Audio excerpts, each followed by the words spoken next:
Welcome back, welcome back, welcome back. I'm Miss Lisa. I want you to like, share, subscribe. This is my YouTube channel where we talk about science and math. Today we're talking about physical science, light. We're going to be talking more about light. We've been talking about light, but we're going to talk more about light. And I would like you to like, share, subscribe with your homeschool group because I would like to get more subscribers so I don't have to upload videos, that I can do them directly. I want it to be easier. If you're not a homeschool student taking this class, welcome anyway. We're just going to talk about light. You're welcome to watch. So, light, we've already talked about what it is and how it's produced by electromagnetic radiation.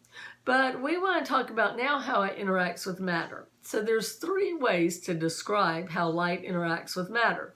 Matter can be said to be opaque, translucent, or transparent. If something is transparent, you can see through it. So this is transparent. I can still see through that. If something is translucent, it is cloudy, but it still lets light through. Like a piece of wax paper would be translucent. You can see through it a little bit. Something that's a frosted piece of glass, you can see through it some. And something that is opaque, you cannot see through at all. Now, I have a little story to tell about that. When I learned this, it was back in the 80s when I was in high school. And it was very confusing to me because I thought opaque meant that some light went through. Wrong, and that's wrong. Don't get it in your head wrong like I had it. The reason why is because in the 80s, it was in style to wear pantyhose or tights. You had to wear pantyhose or tights. It was considered not good to have bare legs with a dress. You needed to wear pantyhose or tights. It wasn't until the 90s that people started having bare legs. And so you'd go to the store to buy them, and it would say opaque, but you could still see through them some. So they had like, transparent pantyhose that you could see through completely. And then they had ones that you could see through a little bit, but were mostly dark, and they called that opaque. So that was so confusing to me. But you're not in the 80s. Bare legs are fine now. But the pantyhose, they're the ones that confused me. Now, we have also already talked about that light can be reflected, and we talked about that light can be reflected off of a mirror, and we talked about that there is something called the law of reflection, and it's the light coming out in and the light being reflected out, that the angles are the same. It's called the angle of incidence and the angle of reflection, and there's also an imaginary line perpendicular to the mirror, which is called the normal. I know, who named that? But all of the angles, whether you're measuring from the normal to the angle to the reflection or the light coming in, or from that beam to the mirror, all of those are symmetrical. And that's the law of reflection. And there's math you can do with that. And if you take my physics class, we'll do more math. There's a lot of math in the other book, the lab book. They really take more time showing you the math too. So if you are interested in it, you are more than welcome to study a little more about it in this class. Some people really like light and think it's very interesting. Now, why does a mirror reflect, but this wall right here doesn't? And this does a little bit. Why? It has to do with the smoothness of the surface. When something's not smooth, then the light ends up going off in all different directions, and it doesn't make a reflection. If something's very smooth, the light bounces off straight the way it came in, and it makes a reflection. Let's see, there's something. So it has to do with the roughness of the surface. We've also already talked about refraction. Refraction is the fact that light has one speed it goes in a vacuum when there are no molecules. 3.8 times 10, 3 times 10 to the 8th meters per second. But when it hits different mediums, it changes speeds. And so like they have a picture in your book of a spoon in a glass of water, and it looks like it bends like this. See if I can see what my fingers are doing. It looks like it bends like that and the spoon is broken, but it's not. It just appears that way because the light has been refracted. Another thing you can do with light is you can split it. Light, when it's all mixed together, it's white light, but you can use a prism or a drop of rain and make it a rainbow, and you can split the light into the colors that make it up. The different frequencies of these of this light makes the different colors, and the order of the colors is Roy G. Biv, and there's a song, Roy G. Biv is a colorful man. I think it's They Might Be Giants have that song. You should look it up. Roy G. Biv is a colorful man. But it will help you remember the order of the rainbow. Red, Roy, red, orange, yellow. G, green. Biv, blue, indigo, violet. And indigo is just a bluish purple. That's all it is. Okay, next, they tell you how rainbows also split the light into the rainbow. If you want to see a rainbow, put your back to the sun and look away from it. That's where you're going to see the rainbow. Also, you can make rainbows. You can get a water hose out, put your back to the sun, put your thumb over it, make it spray out, and you can see a rainbow in the water hose. That is a lab you need to do. You need to go make some rainbows today. I think that sounds fun. All right, another thing is mirages. Mirages are, we don't have them much here. I live in Georgia where it's very hilly and but it's got to be long and flat. But if things are long and flat, you can see a mirage, and it's created by air temperatures being different on the road and above it. It bends light, and it makes you see things that aren't there. It makes it look like there's water's there when it's not. All right, it's because of the warm air and the cooler air. Now, what about color? We talked about Roy G. Biv, but colors, why do we see colors? If I see this as yellow, it means that it is absorbing every other color and rejecting the yellow, so the yellow is reflected back, so that's what I see. If you have something that's black, it's absorbing all the colors. If something is white, I have stuff here, but it's white on here. Here's the white. If you have something white, or like this behind me, it's reflecting all the colors. So when you see green leaves, the green leaves are accepting all the colors except green, which is reflecting. Now, we're coming up to the fall soon, and some of that green chlorophyll pigment is going to start to get shed, and we're going to see other colors too. I love it when the leaves change. It's so fun. Another thing is color filters, like sunglasses, if you had some colored sunglasses, or the gels that they put on lights. Color filters only let the color that it is through.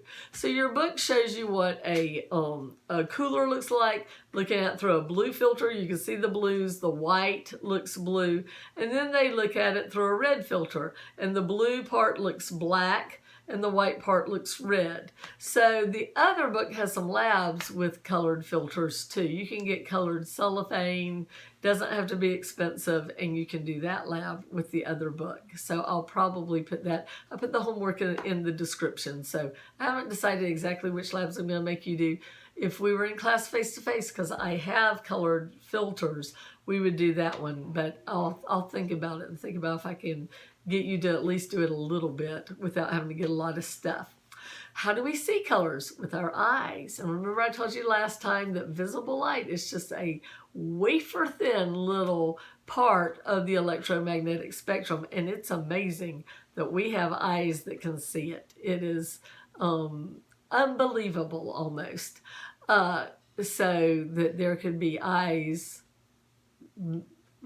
make themselves through evolution without it somehow knowing that there's light out there to see. That's one of the things that's just very shocking to me, that idea. So I won't tell you what to think about that. You make your own decisions, but I'm just saying it's pretty amazing to me that there's eyeballs that can see light. So how our eyes work is we have a lens in front, and it goes through a hole, and then the light shines in the back of our eyeball. In the back of our eyeball, we have special light detecting cells. We have two kinds, rods and cones. The cones see color, the rods see black and white and movement. Girls have more cones than boys, so if you're fighting with a girl about what color it is and you're a boy, she's probably seeing something you're not seeing. The other thing is that you can tell this where they are a little bit. If you take your hands and hold them to the side of your head and look straight ahead, you won't really see the colors of your hands very much. But if you move them, you can really detect that movement. And then as you bring them around, you can see the colors much more. So rods detect movement in black and white more, and it's more on the peripheral. And in the middle, you have more cones where you can see the colors more. It's interesting to see. When I took astronomy, a physics class in college, they said if you're having a hard time seeing a star, don't look straight at it. Look next to it because your cones will pick it up instead of your rods. And so we would use that little anatomy biology thing to be able to see the stars better in the physics class. Yes, our labs were at night. We'd go out into a field with the giant physics department microscopes and look at stuff. And it was when Halley's Comet was going through, and it was such a disappointment. It was just a blurry little star where when it had come back, when like Mark Twain was there, it was all the way across the sky. And I was going to see it and took astronomy, the physics class, and did all that math. Physics is a lot of math, and I did all that math, and then fuzzy star. Very disappointing. But I got to see other things, and I learned some really interesting stuff. I'm pretty sure I got an A in that class, so I shouldn't be complaining. I just wanted to see a really good comet. All right, so our brains are what interprets the colors we see, and there are some people who are colorblind. I have a student right now, I teach public school, and there's a student right now who is colorblind, but I have had colorblind kids almost every year. In your book, there's a little colorblind test where you won't be able to see the number in the circle if you have a type of colorblind. But there's a lot of colorblindness. You might can see that and still be colorblind. So to really know, you have to go to a doctor, and then they do tests for you, and they make you look for figures in these cards and stuff. But how my students would find out they were colorblind for the first time in my class is later on in this chapter, it talks about neon signs. And when we learned about something called quantum physics, we would look at neon lights, and it makes something that's like a fingerprint for the elements. And you see it as bands of pure color. And the kids would put on these glasses where they could see it, and then they had to draw it in these little boxes with colored pencils. And they'd say, okay, there's an orange line, a red one, and 2 yellow ones. And there'd be kids who go, there's only 2 yellow ones. And because it was pure color, people would absolutely not see these bands of light. And I remember this one boy named Marcus, and he realized in the middle of the lab that he was colorblind, that he was not seeing the colors as everybody else. And afterwards, he was so upset. He had tears in his eyes. And I'm like, Marcus, it's okay. You've been colorblind your whole life, and you've done just fine. You're going to be okay. It's going to be okay that you're colorblind. And he got tears in his eyes, and he said, Ms. Blackburn, until this day, I thought I was perfect. So hopefully he got over it, and honestly, none of us are perfect, but that was the day that Marcus found out he was not perfect because he was colorblind. And it's really a pain when I'm teaching geometry because they use red and blue and green so that you understand certain things in geometry. And so with the kids colorblind, I have to go on the right, on the left, and explain everything. All right, so there are primary colors and then secondary colors you get from mixing it. They are different if it's light or pigment. If you mix paints, you can mix like blue and yellow and get green, or you can mix yellow and red and get orange, or you can mix red and blue and get purple, or you mix them all together and you get brown or black depending on what your pigments are made out of. In light, it's different. The 3 primary colors are green, red, and blue. You mix red and green and get yellow, blue and red and get sort of a purple, green and blue and kind of get a bluish green. Mix all of them together, you get white. So the opposite. It's also a little different in printing. Printing colors, they mix cyan, magenta, and yellow. And from it, they can get all the colors on a printed page. So ink is a little different than like watercolors. So all of that is very interesting. So there's a lot. I've already talked about neon signs. There are all different kinds of light bulbs. There's regular light bulbs that that have the filament. That there are sodium vapor lights that are used in street lights. There are tungsten halogen lights that are very, very bright. Laser lights we're going to talk about a little bit more. Fluorescent lights where they use UV to an excited gas to make visible light. And then regular light bulbs are called incandescent light bulbs. They have for the fluorescent lights, they have the new curly Q light bulbs, but they have mercury in them. They made it a law where everybody was going to have to use the curly Q light bulbs, but I've heard that they took it back because they have mercury vapor in them, which is dangerous. So you don't want to breathe that in. It can actually make you crazy. It's bad for your brain. So it's not really good that people have those curly Q light bulbs, and it wasn't. I don't think it was good. They are more efficient. They're probably better for the environment, but they're worse for the people. Now, how do laser lights work? They have a crystal that is stimulated by electricity that gives off light that instead of it going all crazy like it normally does, all the light goes together. It's in sync. So that's what laser light is. A red laser is usually not too powerful or dangerous. Different colors are very powerful and can be very dangerous. You have to be really careful with them. My son, Nathan, is a doctorate student at Georgia Tech, and he had a laser that would shine all the way up to the ozone layer, and you could write on it. Just like how you can write with a laser on the floor and make your cat chase it, you could like circle a star on the ozone layer with that extremely powerful laser. If that thing's shown in your eyes, it would definitely hurt you. They can use lasers for laser surgery. They can shine it in your eye and cut you, just like Star Wars. But not like Star Wars. Star Wars, the laser light was a certain length and it stopped. Real lasers keep going. They don't have that little stop point.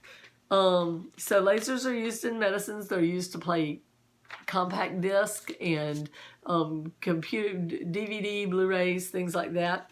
One kind of thing you can do with the light is you can polarize it. And what that is light goes in all directions. But you can get it by making it go through little slits, all line up together, not a laser, just regular old light, make it line up together, and it's called plane polarized light. And what it's useful for is it can reduce glare. So like if you are driving and the light bounces off the road into your eyes, it can cause glare. But you can have Polaroid sunglasses and they'll have these slits that turn, and it will make it where the glare doesn't go to your eyes. If we were face to face, we would do a lab where we would take two Polaroid light lenses and put them together, and we would like this, and we would see how the light goes through, and then we would turn it and it would darken out, and then we'd turn it back again, add light, we'd turn it back again and darken. So if you can find an old pair of Polaroid sunglasses, you don't mind putting the lenses out, put them on top of each other and turn it, it's a really cool lab. You can also buy those from a science supply company, but and I've had those too, but then I lose them, and then I find the sunglasses and I turn into little things. You can make a 3D image with a holographic 3D image. Your book explains that a little bit. I'd rather talk a little bit more about something called total internal reflection. And it's shown in your book, and it's that you can bounce a light and get it to turn. But if you do it enough, it will actually go all the way back again and have total internal reflection. And they show you how that works in your book. It's used in fiber optics. They use light turned totally into itself in these little plastic tubes, and they can send information over it, and they do that in the communications industry through fiber optics. Also, the beeper machine at the grocery store, those are optic scanners that are using light to read the barcodes to charge you for your groceries. And I like doing it myself. I like going through the self-checkout because it's fun to use the machine and make it go beep. All right, that's chapter 3, light. Come back next time and we'll talk about something else. I'd have to turn the page to see mirrors and lenses. And they might be having you do the math there. I told you the other book has more math, but it's where you get to mirrors and lenses. So we might be doing some math problems next time, not any this time. So just enjoy it. Science is great. I'm Miss Lisa. Like, share, subscribe. See you next time.